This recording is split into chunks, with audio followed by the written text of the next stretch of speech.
Selamat pagi saudara, berjumpa kembali dalam rangkaian informasi aktual tajam terpercaya Liputan 6 Pagi edisi Senin 27 Desember 2004 bersama saya Aryo Ardi dan Nunung Setiani. Ya, selain informasi tentang gempa, kami juga akan menghadirkan sejumlah laporan lain dari dunia politik, ekonomi, olahraga, serta liputan ringan lainnya. Kita mulai informasi pertama dari Nanggro Aceh, Darussalam.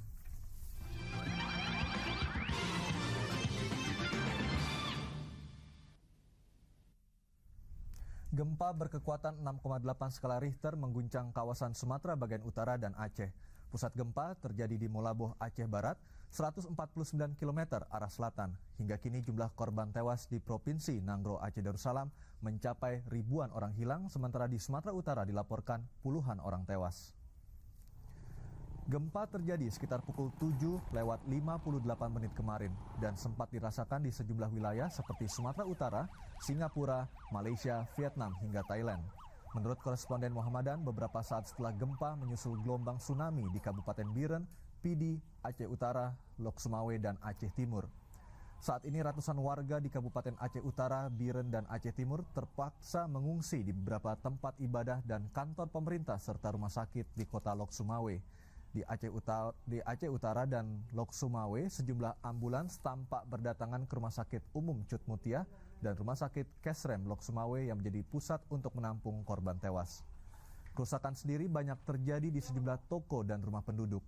Hingga kini, belum diketahui secara pasti berapa banyak korban jiwa di kota pesisir lainnya seperti Sigli, Banda Aceh, Sabang, serta Aceh Barat karena komunikasi dan listrik yang terputus. Di Banda Aceh juga sempat dilaporkan gelombang air laut naik hingga 3 meter, sementara di Sabang mencapai ketinggian 5 meter. Kantor-kantor berita utama dunia menyebutkan jumlah korban tewas di Indonesia mencapai lebih dari 4.000 orang, sedangkan korban gempa dan gelombang tsunami di berbagai negara di Lautan Hindia mencapai angka lebih dari 11.000 orang. Dan saudara, berikut kami sampaikan gambar-gambar yang sempat direkam oleh koresponden SCTV Muhammadan sesaat setelah terjadinya gempa di sejumlah daerah di Provinsi Nanggro Aceh Darussalam.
Pemerintah menyatakan keprihatinannya atas musibah gempa bumi dan badai tsunami yang terjadi di Provinsi Nangro, Aceh Darussalam, dan Sumatera Utara.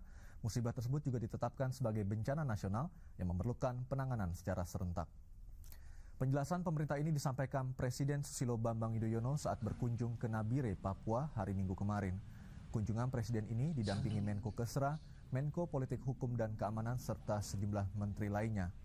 Presiden mengakui musibah yang terjadi di Nangro, Aceh Darussalam, dan Sumatera Utara merupakan musibah yang cukup besar.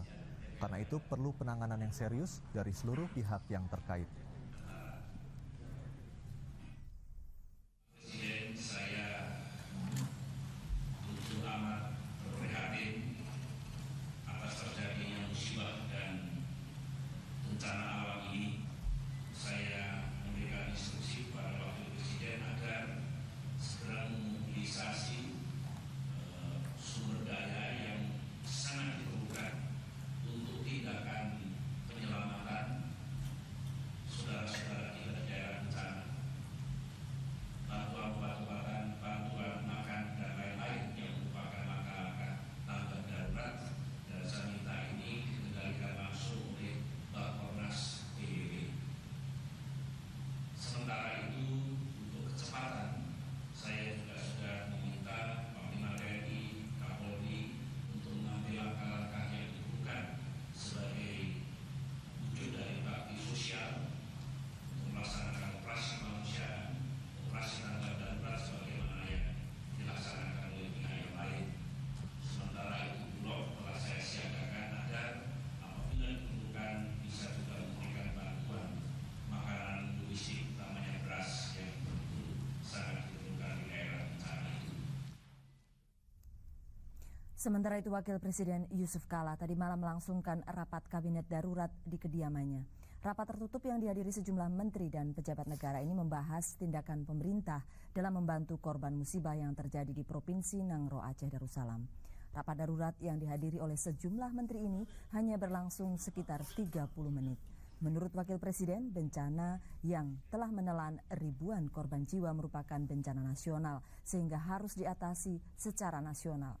Sebagaimana dilaporkan Widyaningsih dan Bondan Wicaksono, menurut rencana Wakil Presiden bersama tim dari Departemen Kesehatan dan Departemen Sosial hari ini meninjau lokasi dan posko penanggulangan bencana yang dipusatkan di Medan. Di Aceh itu merupakan musibah nasional, ya. Dan karena itu harus diatasi secara bersama-sama, secara bangsa ini nasional. Karena ini yang terhebat yang terjadi. 2/3 kota Banda Aceh itu dulu lantak itu, menurut laporan terakhir itu, dan saya kira korban bisa ribuan yang terjadi. Kita mengalami kesulitan obat-obat, kesulitan makanan di sana. Karena itu langkah-langkah dan darurat telah kita ambil. Pertama, besok semua kebutuhan makanan, obat-obatan, dan tentunya perumahan darurat, tenda-tenda darurat harus diselesaikan. Semuanya besok kita akan kirim pesawat Hercules bermacam-macam beberapa, kemudian juga pesawat polisi, pesawat Garuda untuk siap meng-airlift seluruh kebutuhan itu dari Medan ke Banda Aceh. Di kota Medan, Sumatera Utara, gempa yang terjadi hari Minggu pagi kemarin menyebabkan kepanikan warga yang tengah bersiap untuk memulai aktivitas. Sementara itu di Bandara Polonia, ratusan calon penumpang pesawat tujuan Banda Aceh terlantar karena seluruh penerbangan ditunda.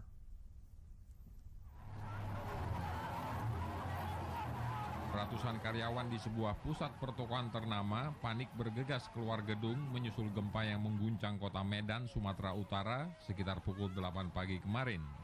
Mereka mencoba menyelamatkan diri berkumpul di halaman parkir dan jalan raya di sekitar gedung. Meski beberapa kaca gedung bagian luar retak-retak, tidak ada kerusakan serius lain setelah gempa ini. Di sebuah hotel berbintang, gempa memaksa karyawan dan tamu-tamu hotel keluar gedung. Mereka meninggalkan hotel karena khawatir akan dampak guncangan gempa. Sementara itu di Bandara Polonia, ratusan penumpang pesawat tujuan Banda Aceh terlantar berjam-jam di terminal domestik. Gimana ya Pak, yang namanya orang di sana musibah ya gelisah gitu. Ada keluarga yang kebetulan terkena nih, kira-kira dengar-dengar? Ini ditelepon nggak masuk gitu. Jadi aslinya memang dari sana atau dari mana itu? Aslinya dari Banda Aceh.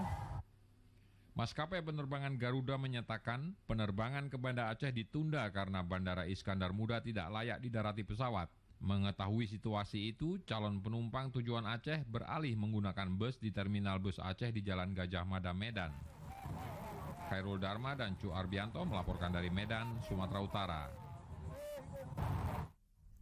Gempa bumi yang disertai tsunami juga melanda Pulau Nias di Sumatera Utara. Hingga tengah malam, korban meninggal dunia sudah mencapai 54 orang dan 8 orang hilang. Menurut data dari Satkorlak, pemerintah Provinsi Sumatera Utara, para korban yang meninggal dunia berasal dari 3 kecamatan, yaitu Cibaralihi, Sirombu, dan Lasaras Faga. Namun kondisi terparah terjadi di pulau-pulau kecil yang masuk dalam kecamatan Sirombu.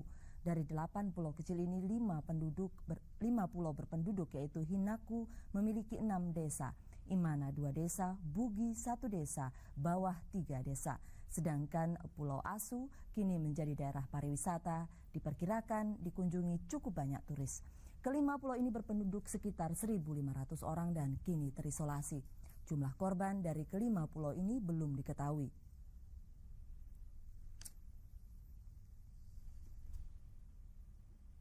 Saudara, gempa yang disertai gelombang tsunami yang menimbulkan ratusan korban jiwa di Aceh dan Sumatera Utara pagi kemarin sebenarnya dapat diantisipasi jika Indonesia memiliki peralatan yang memadai. Meski tidak dapat dihindari, namun setidaknya jumlah korban dan kerugian material dapat diminimalkan. Gempa tektonik disertai gelombang pasang atau tsunami yang bersumber di Aceh Minggu pagi kemarin bukanlah yang pertama kali terjadi di Indonesia. Menurut Badan Meteorologi dan Geofisika, dalam 8 tahun terakhir, bencana serupa juga pernah melanda Flores, Banyuwangi, dan Biak. Namun, hingga saat ini peralatan yang dimiliki BMG sudah tidak memadai, sehingga tidak bisa mendeteksi sebelum gempa tersebut terjadi.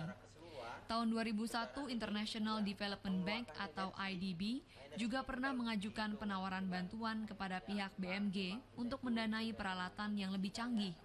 Namun peralatan itu batal dimiliki karena kendala prosedur pembelian. Yaitu IDB, International Bank Development-nya, itu untuk improvement peralatan meteorologi dan geofisika.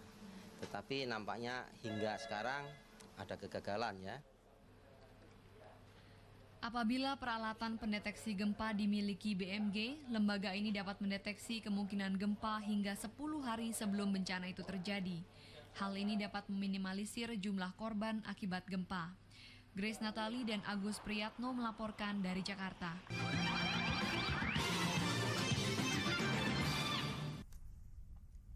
Saudara, kami baru saja mendapatkan informasi bahwa rekan Frans Ambudi saat ini berhasil masuk ke Banda Aceh, salah satu daerah yang terlanda gempa kemarin. Frans? Halo. Ya, selamat pagi. Pagi Frans, bisa diceritakan bagaimana suasana di sana saat ini di Banda Aceh?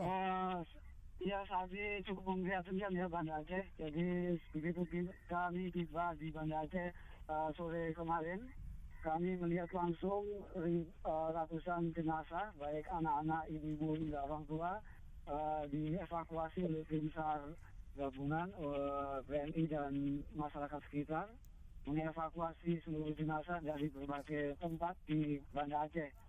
Sekitar kurang lebih ribuan, estimasinya di atas 1.000 lebih korban tsunami akibat gempa tektonik yang berada di laut sebelah barat Aceh. Frans, di mana jenazah-jenazah itu disemayamkan sekarang? Para korban disemayamkan di mana? Jenazah-jenazah itu disemayamkan di berbagai tempat, jadi masih belum dimakamkan. Jadi ditumpuk di berbagai tempat, di berbagai lokasi di seluruh Banda Aceh. Sekitar 75% kota Banda Aceh sudah terlanda air bah tsunami. Yang tingginya kemungkinan besar 2 meter hingga 10 meter. Ya, lalu bagaimana sekarang situasi di sana, prasarana umum? Semua prasarana umum hancur total. Jadi listrik, komunikasi? Komunikasi semua sudah tidak bisa dihubungi karena semua listrik sudah tidak berfungsi dengan baik jaringan telepon maupun listrik dan air bersih sudah tidak bisa dijumpai di Banda Aceh gitu. Jadi lalu di mana warga yang selamat sekarang? Para warga yang selamat. warga yang selalu kita belum tahu, yang jelas mereka terpencar-pencar di berbagai wilayah di Aceh. Jadi evakuasi kemarin dihentikan sekitar jam 11 malam. Ya, Frans, Anda Jadi, bersama rombongan dari Menkominfo, bukan? Ya, saya bersama Menkominfo, betul. Ya, apa yang kemudian dilakukan oleh rombongan dari pemerintah pusat ini? Rombongan kita sudah melakukan rapat semalam untuk melakukan apa-apa yang akan menjadi planning ke depan, terutama bantuan-bantuan dan pasokan bahan makanan, bahan bakar yang berangkat harus dari Medan. Jadi semua wilayah jalan menuju Banda Aceh itu terputus, jadi kita hanya bisa mendapatkan suplai bantuan kalau tidak dari laut, dari udara. Itu pun harus dari Medan. Dan kemungkinan besar jam 7 pagi ini Wapres sudah berangkat menuju Medan dan menuju langsung ke Banda Aceh. Bandara bisa dioperasikan, cuma kita hanya menunggu bagaimana listrik berfungsi dengan normal. Ini semua menggunakan cadangan diesel yang masih bisa dipakai. Namun BBM itu yang perlu kita pikirkan. Ya, kita berharap bahwa bantuan makanan, terutama selimut dan obat-obatan yang dari Jakarta maupun Medan bisa dapat kami sampaikan kepada pemirsa sekalian untuk membantu rakyat Aceh yang sangat-sangat kondisinya sangat memprihatinkan. Mereka tidak memiliki apa-apa lagi karena seluruh rumah yang berada di pantai itu sudah rusak. Ya, Frans, jadi saya ulangi bahwa bandara di Banda Aceh sudah bisa dibuka mulai pagi ini dan bantuan bisa disalurkan. Adakah kemudian pembatasan pesawat?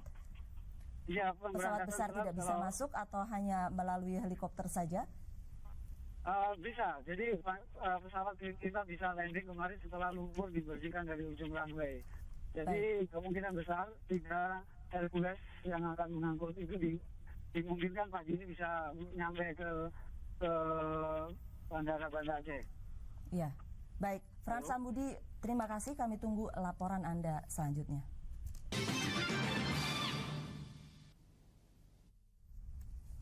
Saudara, mengawali laporan utama kami pagi ini, kami akan menghubungi Bupati Aceh Timur, Asman Usmanuddin. Kami akan berbincang seputar situasi di daerah itu setelah gempa terjadi kemarin.